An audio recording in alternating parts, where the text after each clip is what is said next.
강철이나 바퀴가 없는 문명은 어떻게 200톤의 돌을 조각하는데 종이 시트가 그들 사이에 맞지 않는 정밀도는 무엇입니까? 페루 북부 쿠스코 예곽에 있는 색세이와머는 3,700m의 고도로 상승하는 거대한 단지입니다. 세이퍼 잉커 퍼샤쿄텍과 그 후계자들의 리더십 아래 15세기에 지어진 색세이와먼의 건축 업적은 선사 시대 문명의 역량에 대해 계속 질문하고 있습니다. 이 구조는 박격포 없이 완벽하게 맞는 정밀도로 잘라낸 거대한 블록으로 구성된 거대한 마른 돌담으로 유명합니다. 정밀도는 많은 돌 사이에서 종이를 밀 수 없도록 하는 것입니다. 이 기술은 잉커즈에 의한 벽돌에 대한 고급 이해를 강조할 뿐만 아니라 큰 돌을 조작하여 지역을 흔들리는 지진 활동에 저항하는 능력을 강조합니다. 가장 큰 석재의 무게는 거의 200톤이며 질문은 여전히 남아 있습니다. 해당 기간 동안 이용 가능한 제한된 기술을 사용하여 어떻게 정밀도로 운송되고 조각되었는가?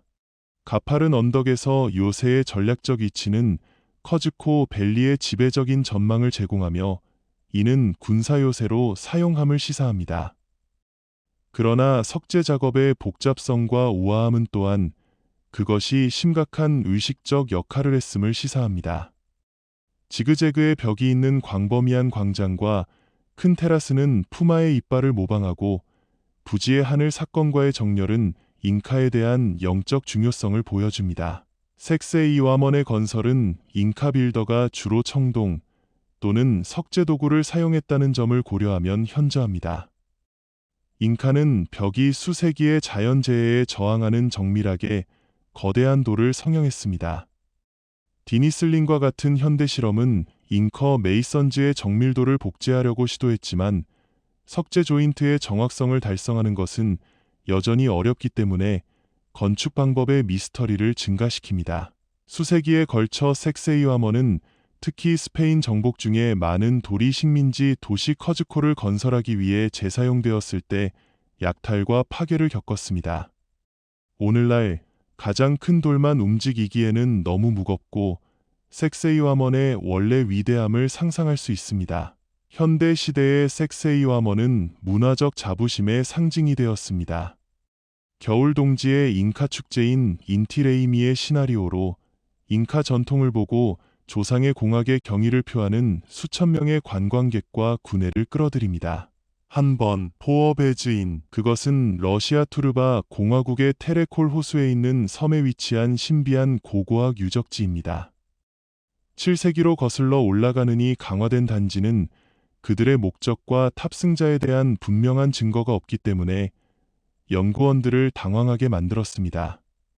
포어베즈인이라는 이름은 템베노 언어로 머드하우스로 번역되어 진흙벽돌로 사이트의 주요 건축을 반영합니다. 포어베즈인의 디자인은 특이하며 벽은 약 3.5헥타르의 직사각형 면적을 둘러싸고 있습니다. 이 벽 안에는 일부 구조물이 있는데 일부는 성전이나 궁전일 수 있다고 믿는 중앙 건물을 포함하여 여러 구조물이 있습니다. 이 사이트의 처분은 중국 건축적 영향을 암시하며 그 당시 이 지역에 제국을 설립한 터키, 그룹인 위고어즈의 가능한 사용에 대한 이론을 이끌었습니다. 포어베즈인의 목적은 여전히 논쟁입니다. 일부 고고학자들은 그것이 군사력, 행정센터 또는 영적 후퇴일 수 있다고 제안합니다. 원격 위치와 일일 인공물 부족은 사이트의 해석을 복잡하게 만듭니다. 이 조사는 단지의 대부분을 파괴한 화재의 징후를 밝혀냈지만 이 사건의 상황은 알려져 있지 않다. 원격 감지 및 분석과 같은 고급 기술과 관련된 발굴 및 최근 연구는 포어베즈인에 대한 정보를 계속 제공합니다. 이 연구에 따르면 이 사이트는 단일 기념비적인 노력으로 건설되었으며 버려지기 전에 잠시 동안 사용될 수 있다고 제안했습니다. 포어베즈인은 고고 학적 수수께끼일 뿐만 아니라 산악 풍경과 그것을 격리시키는 호수로 둘러싸인 훌륭한 자연의 아름다움의 유적지입니다. 그 미스터리는 과학자와 관광객 모두의 오래된 구조에 대한 불안정한 이야기에 흥미를 느낍니다. 포어 베즈인의 각 새로운 발견은 역사적 퍼즐에 대한 추가 작품을 제공하여 한때 시베리아의 외딴 지역에 거주했던 문화에 대한 이해를 높입니다. 2번, 페루의 커렐은 미국에서 가장 오래된 고고학 유적지 중 하나입니다. 리마에서 북쪽으로 약 200km 떨어진 수프밸리에 위치하고 있습니다. 1948년에 발견된 이 고고 학적 단지는 그리스도 앞에 약 2600으로 거슬러 올라가기 때문에 시대로 유명합니다. 케레렐은 메조어메리카와 남미의 가장 잘 알려진 문명에 앞서 선행 문화인 커렐수프 시벌러제이션의 수도였습니다. 카렐 사이트는 고급 도시 계획과 복잡한 사회 조직을 보여주는 일련의 비틀거리는 피라미드, 원형 사각형 및 주택으로 구성됩니다. 가장 두드러진 특성 중에는 가장 큰 피라미드가 있으며 이는 사이트의 가장 인상적인 구조이며 복잡한 장소 및 의식 공간 시스템입니다. 커렐의 결과는 정교한 종교적, 문화적 관행 외에도 관계 농업에 기반한 경제를 가진 정교한 사회를 보여주었다. 이 고고 학적 유적지는 나이와 구조적 복잡성으로 인해 중요할 뿐만 아니라 미주의 문명의 기원과 초기 발전에 대해 드러내는 것에 대해서도 미국 대륙의 첫 주민들의 연대기와 문화적 능력에 대한 이전 개념에 도전하는 것입니다. 3번, 터키의 에터사. 터키에 있는 에터사는 애너톨리아의 중앙지역에 위치한 히티터 엠파이어의 고대 수도의 고고 학적 유적지입니다. 그리스도 이전의 17세기경에 설립된 투서는 그리스도 앞에서 14세기에서 29세 사이의 절정의 히타이트의 정치적, 문화적 중심지였습니다. ATUSA 부지에는 의식, 주거 및 행정 구조가 있는 광범위한 벽으로 둘러싸인 지역이 포함됩니다. 가장 주목할 만한 기념물 중에는 구호와 조각으로 장식된 사원, 궁전 및 기념 비적 인문이 있습니다. 사자의 문은 눈에 띄며 제국의 힘과 힘을 상징하는 사자 조각품이 옆에 있는 장엄한 입구입니다. 에터사는 복잡한 서령 문자 장문 시스템으로 유명하며 행정, 외교 및 종교 텍스트를 기록하는 데 사용됩니다. 서령 정제의 발견은 정치사, 종교 관행 및 히타이트의 국제 관계에 대한 귀중한 정보와 수도의 일상생활에 대한 세부 사항을 제공했습니다. 19세기 아투사의 발견은 고대 아나톨리아와 히티타 문명에 대한 우리의 이해의 혁명을 일으켰다. 요즘에는 전 세계 방문객과 학자들을 끌어들이는 유네스코 세계문화유산으로 청동기 시대의 가장 영향력 있는 문화 중 하나를 매혹적으로 보게 됩니다. 번호 4. 페브로펜니. 현대 그리스 남쪽에 있는 지중해의 바닥에는 침몰한 도시인 파블로 프리가 있습니다. 고고학자들은 이 항구가 한때 번화하고 현재 4m 떨어진 이 항구가 현재까지 발견된 가장 오래된 침수 도시이며 기원은 약 5000년의 기원이라고 생각합니다. 페브로펜니는 이 지역의 지형을 바꾸는 강력한 지진으로 인해 그리스도 앞에서 1000명 정도를 가라앉히기 전에 2세기 이상 번영했습니다. 해양지질 학자인 디아어, 니컬러스 플레밍 박사는 1967년에 페브로펜니를 발견했습니다. 1968년 캠브리지 대학교의 고고학자 팀이 유물을 매핑하고 어떤 종류의 혼란을 겪은 후 2800년 그리스도 이전에 데이트를 했습니다. 페브로펜니는 그의 도로, 수자원 관리 시스템 및 잘 설계된 건물로 입증된 것처럼 그의 시간보다 앞서 있었습니다. 침식은 폐허에 영향을 미쳤지만 석재 기초, 사원, 사각형, 무덤 및 기타 건물을 포함한 페브로펜니의 구조는 놀랍도록 잘 보존됩니다. 도시의 주민들은 아마도 농부, 어부, 소육종가 및 섬유 생산자일 것입니다. 페브로펜니는 중요한 상업 경로를 따라 두드러진 장소를 차지했습니다. 2009년에 연구원들은 도시의 3D 디지털 표현을 만들어 페브로펜니가 정점에 도달했을 수 있는 방법에 대한 현실적인 비전을 제공했습니다. 번호 5. 수백만 달러의 사진. 2010년 랜디 구이자로, 랜디 귀아로 는 캘리포니아 프레즈노 에 있는 호기심 많은 물체 매장에서 주석 접시에서 오래된 사진을 발견했을 때 기사를 찾고 있었습니다. 그것은 크로켓이라는 남자 그룹의 이미지였습니다. 특별한 것은 없습니까? 랜디는 몇 달러에 그것을 사서 움직였다. 그러나 더 자세히 검사할 때 사진의 남자 중 한 명이 빌리 아이처럼 보였다는 것을 알았습니다.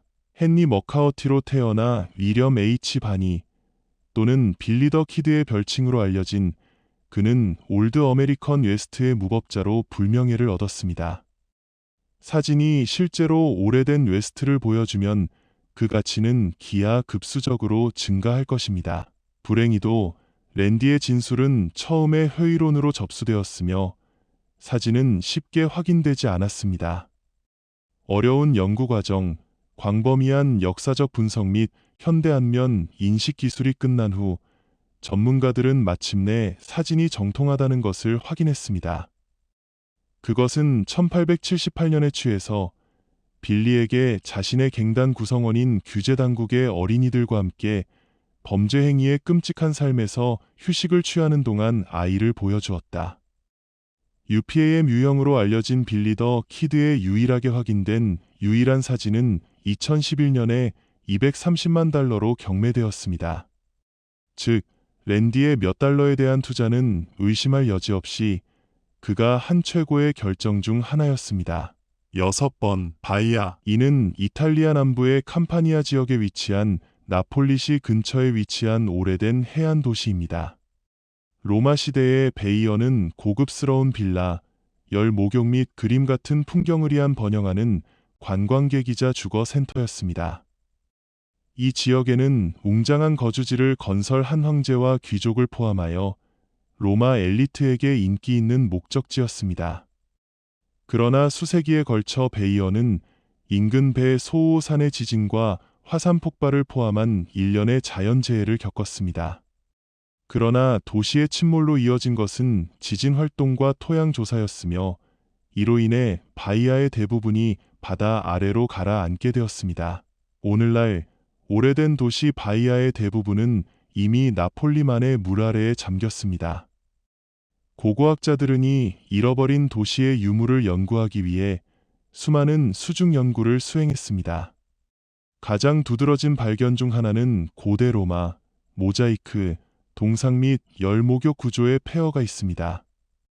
바이아의 수중 폐허는 고대 로마의 일상생활에 대한 매혹적인 비전을 제공하며 다이버와 잠수함 고고학자들에게 인기 있는 목적지입니다.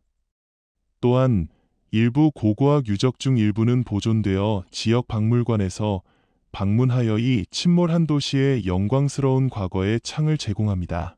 번호 7. 로마 도서관의 폐허. 콜로니아는 독일에서 가장 오래된 도시 중 하나이며 1세기 중반으로 거슬러 올라가는 이야기가 있습니다.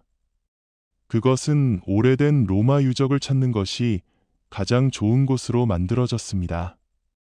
도서관은 수세기 동안 콜로니아의 붐비는 중심지의 거리 아래에 숨겨져 있으며 마침내 개신교 교회가 2017년에 철거된 후에 발견되었습니다. 고고학자들은 철거 후 와서 현장을 조사하도록 초대되었지만 2019년까지 고대 교회의 첫 징후가 발견되었습니다.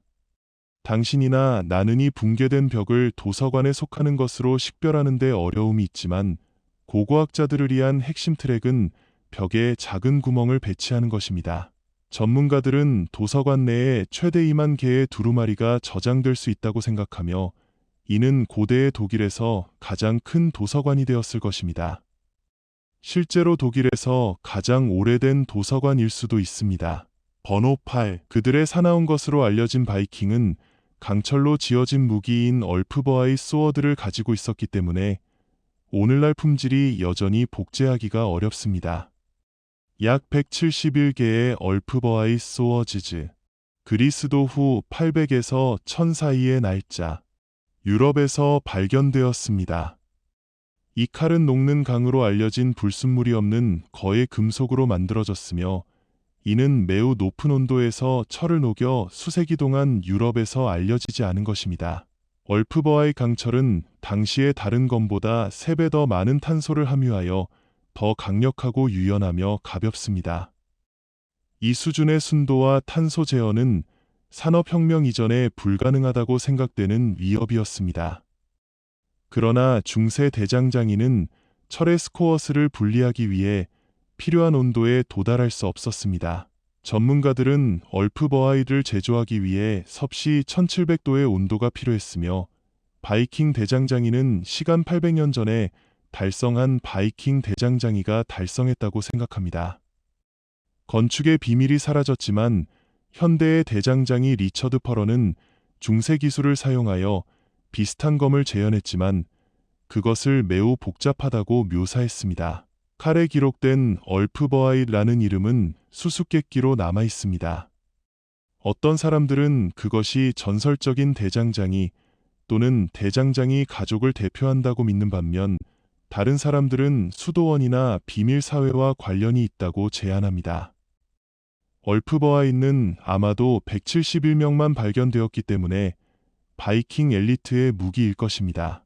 이 칼을 만드는 데 사용되는 기술의 기원은 알려져 있지 않으며 이는 야금에 대한 지식에서 고급 문명의 영향에 대한 추측으로 이어졌습니다. 얼프버하이라는 이름의 신비와 바이킹 이 기술을 어떻게 획득했는지는 위대한 고고 학적 수수께끼 중 하나입니다.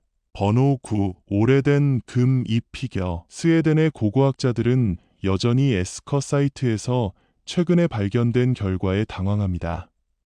플랫폼에 장착된 넓은 방으로 보이는 유골 중에서 그들은 22개의 금장 정사각형의 금장을 발견하여 조심스럽게 개방되고 검사하면서 인간형 인물이 스스로 포옹하는 것을 보여줍니다.